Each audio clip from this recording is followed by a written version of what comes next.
Hello, viewers. Good morning to all of you. As you can see here on the whiteboard, that is the project of a lady lesson related to the class of 11 composed by Khushwant Singh. Let us start our work. I would like to explain about myself. Myself, Krishnodar Pandit, from SBN Inter College, English teacher. Today I will explain the lesson with Hindi, because without Hindi you could not understand what would like tell you. So the lesson starts from here. My grandmother, like everybody's grandmother, was an old woman. Means मेरी दादी माँ अन्य दादी माओं की तरह एक बूढ़ी महिला थी. She had been old and wrinkled for the 20 years that I had known her. She had been old, वो बूढ़ी हो चुकी थी, and wrinkled for the 20 years, और लगभग 20 सालों से उनके शरीर में झुर्रियाँ पड़ गई थी. That I had known her, जिसे हम जानते हैं, पहचानते हैं, उसको देख के पहचान जाते हैं. People said that she had once been young. लोग कहते हैं कि वो भी कभी युवा थी, and pretty, और सुंदर भी थी, and had even had a husband, और उनका अपना एक हस्बैंड भी थे, यानी पति भी थे. But that was hard to believe. परंतु ये यकीन करना बहुत मुश्किल था. My grandfather's portrait hung above the mantelpiece in the drawing room. जो मेरे दादाजी थे वो एक देशभक्त थे, उन्हें हंग अर्थात लटका दिया गया था mantelpiece in the drawing room, एक ड्राइंग रूम में. He wore a big turban, वो बड़ी सी पगड़ी पहनते थे, and loose fitting clothes, और ढीले फिट कपड़े पहनते थे. His long white beard, उनकी लंबी सी सफ़ेद दाढ़ी covered the best part of his chest, जो उनके अच्छे खासे छाती तक कवर करती थी, इतनी लंबी थी उनकी वो दाढ़ी. And he looked at least 100 years old, और वो लगभग 100 वर्ष के दिखाई देते थे. He did not look the sort of person, वो उस तरह के लोगों में से नहीं थे who would have a wife or children, जो अन्य लोगों की तरह, आम लोगों की तरह बच्चे रखें, बीवी रखें और जीवन जिए, उस तरह नहीं थे. He looked as if he could only have lots and lots of grandchildren. वो यूँ दिखते थे मानो वो बहुत सारे पोती पोतों यानी कि अपने ग्रैंड चिल्ड्रन को रखते हो, ऐसा दिखते थे. As for my grandmother being young, और मेरी दादी माँ जब वो युवा थी एंड प्रेटी और सुंदर थी, the thought was almost revolting, उस वक्त उनके विचार बहुत क्रांतिकारी हुआ करते थे. She often told us of the games, वो अक्सर खेलों के बारे में बताया करती थी. To play as a child, बच्चों को कि कैसे खेल खेलने चाहिए. That seemed quite absurd and undignified on her part. That seemed quite absurd and undignified on her part, and we treated it like the fables of the prophets she used to tell us. वे कुछ ऐसी कहानियाँ बताया करती थी जिनमें prophet अर्थात जो लोग नहीं है दुनिया में, पूर्वज हो चुके हैं, उनकी कहानियाँ, कैसे या फेबल कहते हैं, परियों की कहानियाँ, ऐसी कहानियाँ बताया करती थी. अब आप इसका अगला हिस्सा देखेंगे लेसन का, जो इस प्रकार है.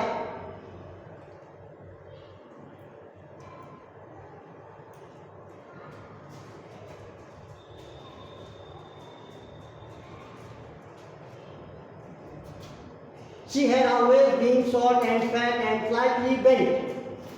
वो हमेशा शॉर्ट और फैट अर्थात छोटे कद की और थोड़े मोटे कद की, स्लाइटली बेंट हल्की सी झुकी हुई थी.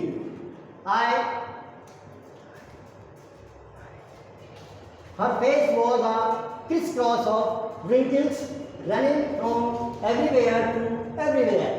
उनका चेहरा झुर्रियों से चारों तरफ भरा हुआ था. No we were certain, हम निश्चित रूप से नहीं कह सकते थे. She had always been as we had known her. वो ये सब कुछ जानती थी अपने बारे में. Old, so terribly old, बूढ़े जो जबरदस्त, जिन्हें बुढ़ापा कहते नहीं, भयानक बुढ़ापा आ गया हो. She could not have grown older. अब उससे ज़्यादा और वो क्या उनकी उम्र हो सकती थी. And had stayed at the same age for 20 years. और वो उसी कंडीशन में लगभग 20 साल तक दिखाई दी. She could never have been pretty. ऐसा लगता था जैसे कि वो कभी सुंदर नहीं होंगी. But she was always beautiful. लेकिन वो हमेशा से सुंदर थी. She hobbled about the house in spotless white with one hand resting on her waist to balance her sloop and the other trailing the beads of her rosary.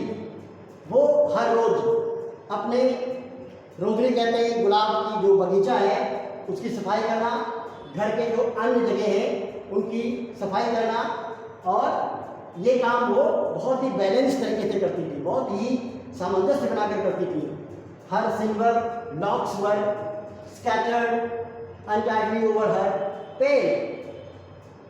Silver locks कहते हैं चांदी के समान चमकने वाले उनके बाल उनकी बॉडी में अनटाइडी हुआ करते थे, अर्थात बंधे हुए नहीं, खुले हुए हुआ करते थे. Over her pale puckered face and her lips constantly moved in inaudible prayer. और उनके होठों पर एक बिना आवाज वाली प्रेयर, अर्थात उनके होठ चला करते थे जो लगातार वो प्रेयर अर्थात ईश्वर की प्रार्थना करती रहती, पर आवाज नहीं आती. Yes, she was beautiful. हाँ, वो बहुत सुंदर थी. She was like the winter landscape in the mountains. वो ठीक वैसे थी जैसे पहाड़ों में लैंडस्केप होते हैं, अर्थात थोड़े से जमीन के खिसके हुए हिस्से. And expense of cloth white severity, मानो एक सफेदी सी परत फैली हो, इस प्रकार का उनका वर्चस्व था. ब्रीदिंग पीस एंड कॉन्टेनमेंट, उनके सांस में बहुत ही शांति का नजारा था. My grand mother and I were good friends, मैं और मेरी दादी माँ बहुत अच्छे दोस्त थे. My parents left me with her when they went to live in the city and we were constantly together. मेरे जो माता पिता थे उन्होंने मुझे मेरी दादी के पास छोड़ दिया था जब वो शहर गए थे. She used to wake me up in the morning. वो मुझे हर सुबह जगाती थी and get me ready for school, और मुझे स्कूल जाने के लिए तैयार करती थी. She said her morning prayer. वो अपनी सुबह की जो प्रार्थना है उसे कहा करती थी in a monotonous sing song while she bath. जब वो नहाती थी तब भी प्रेयर गुनगुनाया करती थी. एंड ड्रेस्ड, जब कपड़े पहनती थी उस वक्त भी वो प्रेयर को गुनगुनाया करती थी. Me in the hope that I would listen, मैं आशा करता हूँ कि मैं वो जो उनकी प्रेयर है उसे मैं सुनता था. And get to know it by heart, और बड़े ही दिल से सुनता था. आई लिसन बिकॉज, मैंने सुना क्यों, क्योंकि आई लव हर वॉइस, मुझे उनकी आवाज़ अच्छी लगती थी. But never bothered to learn it, लेकिन कभी भी उसे याद करने की मैंने परवाह नहीं की. Then she would fetch my wooden slate, तब वो मुझे मेरी लकड़ी की जो से बच्चे पहले लिखा करते थे वो लकड़ी की जो प्लेट थी वो मुझे देती थी. एंड रेड पेन, और लाल कलम. Tie them on in a bundle and hand it to me, और सब कुछ वो बना देती थी बंडल तरह और मुझे वो पकड़ा देती थी. After a breakfast of a thick chapati with a little butter and sugar spread on it, और मुझे ब्रेकफास्ट में वो एक मोटी सी रोटी, यूँ तो स्टेल चपाती लिखा हुआ है स्टिल दुबासी कहते हैं, परंतु बासी समझ नहीं आई बात कैसे कहा होगा। एक मोटी सी रोटी में बटर यानी कि मक्खन एंड शुगर यानी कि चीनी लगा देती थी। वी वेंट टू स्कूल, और हम स्कूल चले जाते थे। She carried several stale chapati with her for the village dogs, और जो पुरानी बासी रोटियां रह जाती थी उन्हें वो इकट्ठी करके गांव के कुत्तों के लिए कलेक्ट कर लेती थी। My grandmother always went to school with me, मेरी दादी माँ मेरे साथ हमेशा स्कूल जाया करती थी, क्योंकि the school was attached to the temple, वो स्कूल जो था एक मंदिर के साथ अटैच था।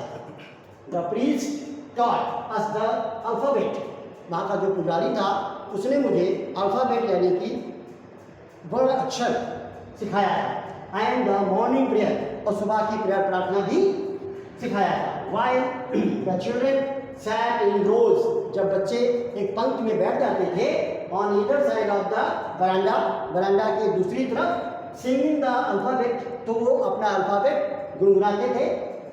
और the prayer in the coarse, और सामूहिक रूप से उस प्रेयर का गान करते थे। My grandmother sat inside reading the scriptures, और जो मेरी दादी माँ थी वो वहीं बगल में बैठकर, स्क्रिप्चर्स कहते हैं आध्यात्मिक पुस्तकें, उनका वो रीडिंग करती थी, पढ़ती थी। when we had both finished, जब हम दोनों अपना अपना काम फिनिश कर लेते थे, we would walk back together, तो हम लोग साथ साथ वापस आते थे। This time the village dogs would meet us, उस वक्त वो गांव के जो गली के कुत्ते होते थे वो हमसे मिलते थे। एट द टेम्पल डोर, उसी मंदिर के दरवाजे पर। They followed us to our home ground and fighting with each other, वे सभी कुत्ते मिला पीछा करते थे और एक दूसरे पर फाइट करना, गुर्राना ये करते थे। With each other for the chapati we threw to them, जो चपातियाँ हम उनकी तरफ फेंकते थे उन्हें झपटने के लिए एक दूसरे पर फाइट करते थे। When my parents were comfortably settled in the city, जब हमारे माता पिता पूर्ण रूप से या सुविधापूर्वक तरीके से शहर में सेटल हो गए, they sent for us, तब उन्होंने हमारे लिए भेजा। That was the turning point in our friendship, वही वो वक्त था हमारी और दादी माँ के बीच जो दोस्ताने का रिश्ते का बदलाव था, चेंज था, टर्निंग पॉइंट था। Although we shared the same room, यद्यपि हमने एक ही साथ एक कमरे में रहते थे हम दोनों। My grandmother no longer came to school with me, मेरी दादी माँ मेरे बगैर कभी भी स्कूल नहीं आई। I used to go to an English school in a motor bus, उस वक्त हम अंग्रेजी स्कूल में एक मोटर बस द्वारा जाया करते थे। There were no dogs in the streets, वहाँ की गलियों में कोई कुत्ते नहीं होते थे। And she took to feeding sparrows in the courtyard of our city house, उस वक्त हमारी दादी माँ कोर्टयार्ड यानी आंगन में जो पक्षी आते थे उन्हें वो दाना खिलाया करती थी। As the years, सालों गुजर गए, rolled by, सालों गुजर गए, we saw less of each other, हम एक दूसरे को बहुत कम देख पाते थे। For some time she continued to wake me up and get me ready for school, और दादी माँ मुझे अक्सर अपने समय पर जगाती थी, मुझे स्कूल के लिए तैयार करती थी। When I came back she would ask me, जब वापस आते थे तो मुझसे पूछती थी what the teacher had taught me, कि मुझे टीचर ने क्या पढ़ाया। I would tell her, मैं उन्हें बताया करता था उन वर्ड्स के बारे में, एंड लिटिल थिंग्स, और छोटी छोटी वस्तुओं के बारे में, और वेस्टर्न साइंस एंड लर्निंग, जो पश्चिमी सभ्यता की साइंस थी वो जो हम सीखते थे वो उन्हें बताते थे। द लॉ ऑफ ग्रेविटी, अर्थात जो ये आपका पृथ्वी का एक बल होता है, ग्रेविटी ऑफ अर्थ कहते हैं, उसके बारे में सीखा था मैंने। आर्किमिडीज जो साइंटिस्ट थे उन्होंने उसको डेवलप किया था। Principle the world being round, जिसके चारों ओर पूरी दुनिया है, एक्सेट्रा वगैरह वगैरह। दिस मेड हर अनहैप्पी, ये सुनकर वो गुस्सा हो जाती थी, नाराज हो जाती थी। She could not help me with my lessons, क्योंकि वो हमारे पाठों में कोई मेरी सहायता नहीं कर पाती थी।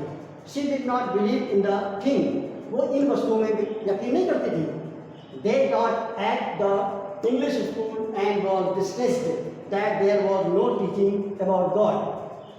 वो अंग्रेजी स्कूल, अंग्रेजों के स्कूल जहाँ पर गॉड के बारे में कोई शिक्षा नहीं दी जाती थी, इस बात को लेकर वो उन्हें पसंद नहीं करती थी।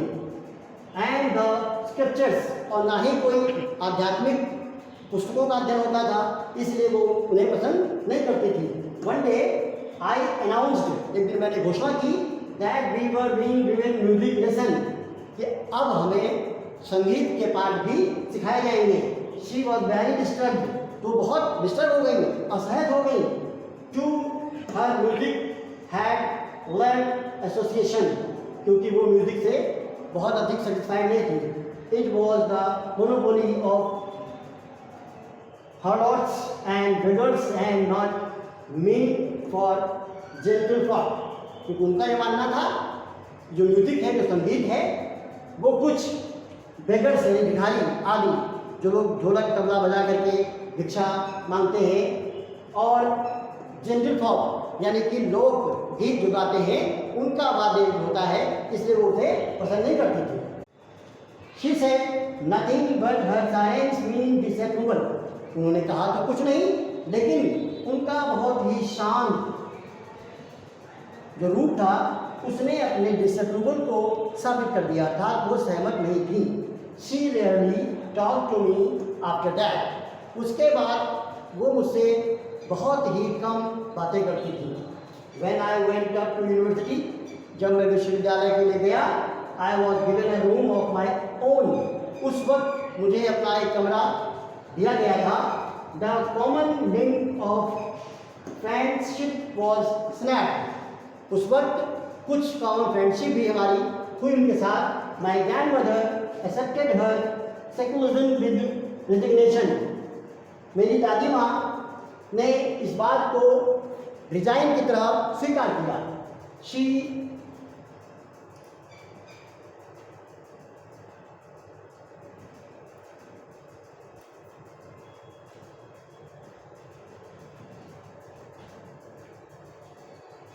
She rarely left her spinning wheel to talk to anyone, क्योंकि बड़ी मुश्किल से वो स्पाइनिंग व्हील अर्थात चलाने वाली जो चेयर होती है उस पर बैठी हुई मुश्किल से लोगों से बातें कर पाती थी। फ्रॉम सनराइज टू सनसेट, सूर्योदय से लेकर सूर्य अस्त तक, she sat by her wheel, वे पूरे दिन उसी व्हील पर बैठी रहती थी। स्पाइनिंग एंड रिसाइक्लिंग प्रेयर, और वो अपना माला जपती रहती थी और ईश्वर की प्रार्थना करती रहती थी। ओनली इन द आफ्टरनून, केवल दोपहर के बाद, शी रिलैक्स, वो थोड़ा सा रिलैक्स होती थी फॉर अ वाइल, कुछ क्षण के लिए, टू फीड द स्पैरोज, क्योंकि वो उस वक्त स्पैरोज यानी गौरैया आदि को दाने दिया करती थी। While she sat in the veranda, जब वो वरांडे में बैठी होती थी, breaking the bread into little bits, उस वक्त वो रोटी के छोटे छोटे पीसेस तोड़ती थी। Hundreds of little birds collected round her, creating a vegetable bedlam of chirpings, जब वो रोटी टुकड़े फेंकती थी तो सैकड़ों की संख्या में चिड़िया वहाँ इकट्ठी होती थी, और एक अच्छा चिरपिंग्स यानी कि चिड़ियों का चहचहाना जैसा आवाज़ या शोर हो जाता था। Some came and perched on her legs, कुछ चिड़ियाँ ऐसी भी थी जो आ करके उनके पैरों पर भी बैठ जाती थी। अदर्स ऑन हर शोल्डर्स, और कुछ चिड़ियाँ उनके कंधों पर बैठ जाती थी। Some even sat on her head, कुछ चिड़ियाँ उनके सर पर भी बैठ जाती थी। She smiled but never shoo them away, वो मुस्कुरा देती थी परंतु कभी भी किसी भी चिड़िया को खड़ा अर्थात भगाती नहीं थी। It used to be the happiest half hour of the day for her, इस तरह से वो लगभग आधे दिन तो खुशहाल रहती थी। When I decided to go abroad for further studies, जब मैंने ऊंची शिक्षा ग्रहण करने के लिए विदेश जाने का फैसला किया, I was sure my grandmother would be upset, तो मुझे पक्का यकीन था कि मेरी दादी माँ अक्सर हो जाएंगी, दुखी हो जाएंगी। I would be away for 5 years, क्योंकि मैं उनसे लगभग 5 साल दूर जाने वाला था। And at her age one could never tell, और जो उनकी उम्र उस वक्त थी उसके बारे में कोई भी व्यक्ति ये नहीं कह सकता था कि जब मैं वापस आऊँ तो शायद दादी माँ मुझे देखने को मिले। But my grandmother could, लेकिन मेरी दादी माँ ने ऐसा किया। She was not even sentimental, वो केवल भावुक महिला ही नहीं थी। She came to leave me at the railway station but did not talk her or show any emotion. वो मुझे रेलवे स्टेशन तक छोड़ने के लिए भी आई, लेकिन उन्होंने कोई भी इमोशनल नज़ारा शो नहीं किया। हर वर्ड्स मूव्ड इन प्रेयर, उनकी जो होंठ थे लगातार प्रेयर के लिए मूव करते रहे, अर्थात होंठ चलते रहे। Her mind was lost in prayer, और उनका जो ध्यान था वो उसी प्रेयर में खोया हुआ था। Her fingers were busy telling the beads of her rosary, और जो माला उनके हाथ में थी उसे घुमाने के लिए उनकी उंगलियां लगातार व्यस्त रहती थी। Silently she kissed my forehead, बहुत ही शांति के साथ उन्होंने मेरे माथे को चूमा। And when I left I cherished the most important as perhaps the last sign of physical contact between us. When I left, जब मैंने उन्हें छोड़ा, I cherish the most imprint as perhaps, मैंने इस बात को महसूस किया। मोस्ट कहते हैं थोड़ा सा नमी भाव। परहैप्स द लास्ट साइन, शायद वो उनका अंतिम वो नज़ारा था, साइन ऑफ फिजिकल कॉन्टैक्ट, हम उनके साथ भौतिक रूप से संबंध में थे। But that was not so, परंतु ऐसा नहीं हुआ था। आफ्टर 5 years, 5 सालों के बाद I came back home and was met my her at the station. जब मैं 5 साल बाद वापस अपने शहर आया तो मुझे स्टेशन पर उनकी मुलाकात हुई। She did not look a day older, वो उस वक्त मुझे जब मैं छोड़ कर गया था तब से लेकर और अब में कोई भी एक दिन का भी फर्क नजर नहीं आया। She still had no time for words, आज भी उनके पास शब्दों के लिए कोई समय नहीं था। And while she clasped me in her arms, और जब उन्होंने अपनी बाहों में मुझे लिया, I could hear her reciting her prayers, उस वक्त मैं सुन सकता था कि उनके मुंह से वही प्रेयर यानी प्रार्थना की आवाज़ सुनाई दे रही थी। Even on the first day, यहाँ तक कि पहले दिन of my arrival, जब मैं पहले दिन आया था, her happiest moments were with her sparrows, whom she fed longer and did travelers rebukes. उनके चेहरे पर जो खुशी का एहसास उस वक्त दिखाई दिया जब वो चिड़ियों को दाना खिला रही थी। इन द इवनिंग, शाम के समय, अ चेंज केम ओवर हर, उनमें थोड़ा परिवर्तन आ गया। शी डिड नॉट प्रे, उन्होंने प्रार्थना नहीं की। She collected the women of the neighbourhood, उन्होंने पास पड़ोस की महिलाओं को इकट्ठा कर लिया। Got an old drum and started to sing, और पुराना ड्रम लिया और कुछ गीत गाना शुरू किया। फॉर सेवरल आवर्स, कई घंटे तक। She hummed the sagging strings of the dilapidated drum and sang of the homecoming of warriors, जो सेनानी युद्ध होकर वापस घर आते हैं उनसे संबंधित गीत गाती रही। We had to persuade her to stop to avoid overstraining.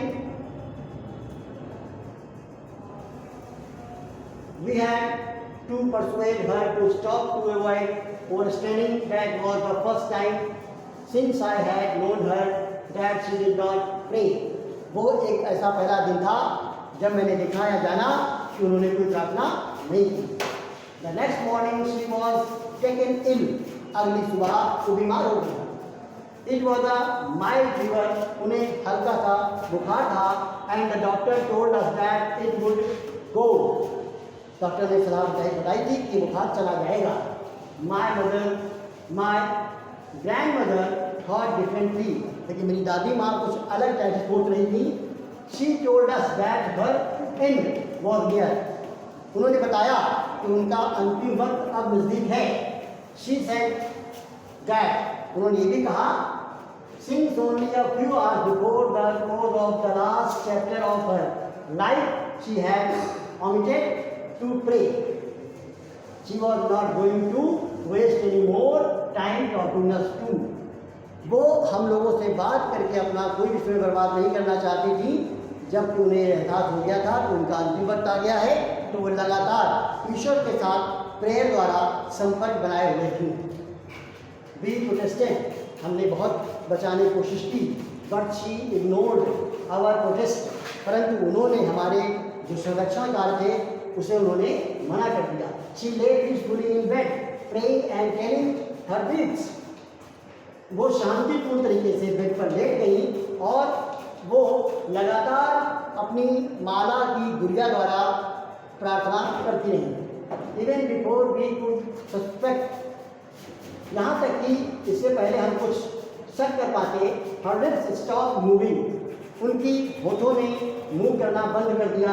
And the rosary fell from her lifeless fingers, उनकी निर्जीव उंगलियों से माला नीचे गिर गई. A peaceful pallor spread on her face and we knew that she was dead. उनके चेहरे पर एक अजीब सी शांति फैल गई और हम सब समझ गए कि दादी माँ नहीं रही. We lifted her off the bed and, हम उन्हें बेड से ऑफ कर नीचे उतारे. एंड एज इन कस्टमरी, जैसा कि रिवाज था, laid her on the ground, उन्हें जमीन पर लिटाया गया. And covered her with a red shroud, और उन्हें लाल कपड़े द्वारा, लाल कफन द्वारा ढक दिया गया. After a few hours of morning, सुबह के कुछ घंटे के बाद, we left her alone to make arrangement. We left her alone to